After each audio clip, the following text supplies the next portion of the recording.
Now, gardening is a lot of work. I know, because I often zap by the gardening channel between games. But you know, the thing I don't like about gardening? Well, there are so many, but the main one is that you're totally at the whim of the weather. Well, no more. I can drive this portable garden to get the weather I want. I can drive it into the sun or sneak it under my neighbor's sprinkler for watering. Heck, if there's a risk of frost, I can park my whole garden in the garage. Now, I know some people grow stuff for salads and casseroles, but they eat vegetables. I got a way better idea. Take a bucket of water, throw a little sugar in there. Actually, a lot of sugar. Then you add some brewer's yeast. Okay, mix that stuff real good in there. And what you want to do is pour that into your gas tank. That's going to become the base of your alternate fuel. Now all we do is add some corn from our portable garden here. So first of all, get rid of your gas cap, replace that with a battery-powered carburetor, and you're in business.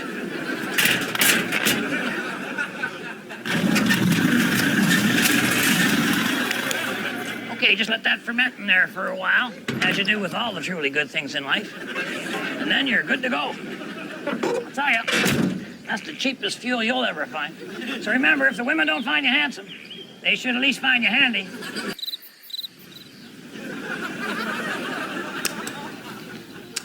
You know how frustrating it is when you're working on a project and you get thirsty, but you've just finished off your favorite beverage. You really don't want to break your concentration to go back into the house and get yourself another one. Well, here's a simple solution. All you need is an assistant in the kitchen, standing by the fridge, and a pretty good length of eaves trough, and a belt sander. Perfect. Now all you do is put your sander back on there, facing the other way, and you can send your empties back in for recycling.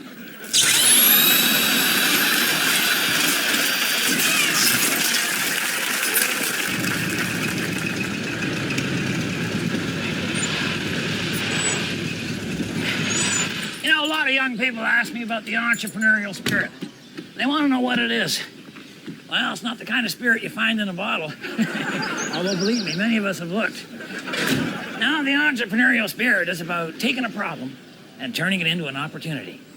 Now, you may have noticed I got a couple of flat tires on my 4x4. Actually, there's two more just like these on the other side. Now, I'm going to take this problem and turn it into an opportunity. Oh, yeah. I'm going to use this vehicle to generate enough money to buy me a whole new set of tires. Sound impossible? Hey, it's on TV. It must be true. And now, through the magic of innovation and lack of alternatives, I've turned my all-wheel drive vehicle into a 4-station wood shop. Oh, yeah, now see, I can make products out of wood that I can sell to people and make enough money to buy myself a half-decent set of retreads. And if I want, I can continue on as a manufacturer, or maybe go public with an IPO, make millions of dollars in profits, and move on to my next investment. But I'll probably just get the tires.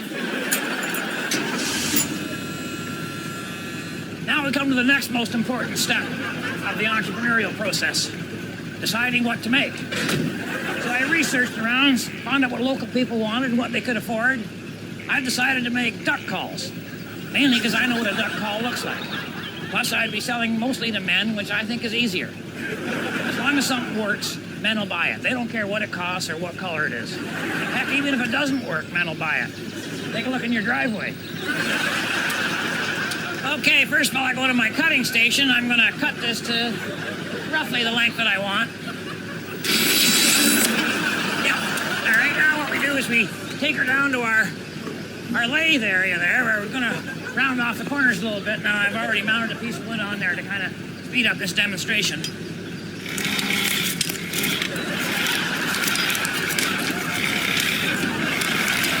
Okay, once I got the lathing done, I got my basic duck call, but, you know, just a little too rough for today's discerning customer, so now I got to go to my sanding station. This is just really a piece of fine-grained sandpaper mounted onto a record album as a backing. Actually, I use Nat King Cole on that. He's extra smooth. And then just do your little sanding. Wow. Perfect. All right, now to turn it into a real duck call, I I gotta drill a hole through the darn thing, and for that I'm gonna use my drilling station here. Just slowly, Peter. You know, you might want to use safety goggles on this, or maybe even some cast iron gloves. And it's just that easy.